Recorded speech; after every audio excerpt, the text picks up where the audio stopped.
babies out of the incubators. Took the incubators and left the children to die on the cold floor. I can only ask how these animals can commit such barbaric and inhuman acts and then deny that these acts ever took place. Premature infants in incubators were sentenced to die by having the incubators removed. The hardest thing was burying the babies.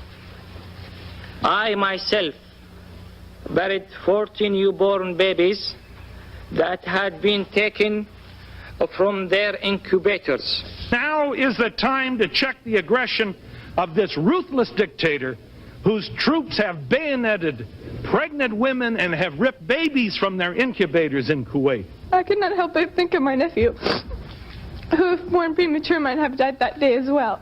They had kids in incubators, and they were thrown out of the incubators so that Kuwait could be systematically dismantled.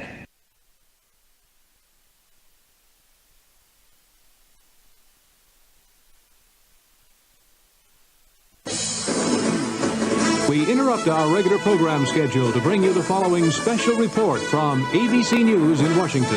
As President and Commander-in-Chief, it is my duty to the American people to report that renewed hostile actions against United States ships on the high seas in the Gulf of Tonkin have today required me to order the military forces of the United States to take action in reply.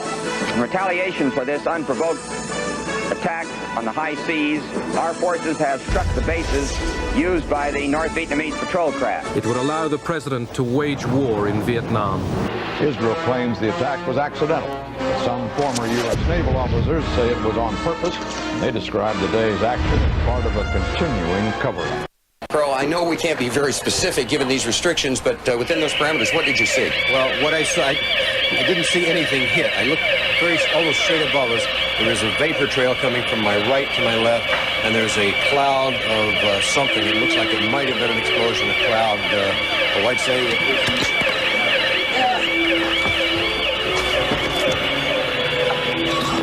Every statement I make today is backed up by sources, solid sources. These are not assertions. What we're giving you are facts and conclusions based on solid intelligence. Saddam Hussein is a homicidal dictator who is addicted to weapons of mass destruction. We came, we saw, he died. 10 days ago, the world watched in horror as men, women, and children were massacred in Syria in the worst chemical weapons attack of the 21st century. The Assad regime, and only undeniably the Assad regime, unleashed an outrageous chemical attack against its own citizens. Now, after careful deliberation, I have decided that the United States should take military action against Syrian regime targets. We can tell you beyond any reasonable doubt that our evidence proves the Assad regime prepared for this attack. Yesterday morning, we awoke to pictures, to children foaming at the mouth, suffering convulsions, being carried in the arms of desperate parents.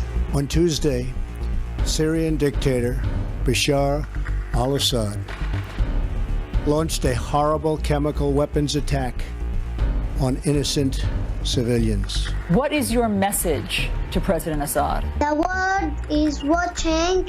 The world doesn't do anything. Assad choked out the lives of helpless men, women, and children.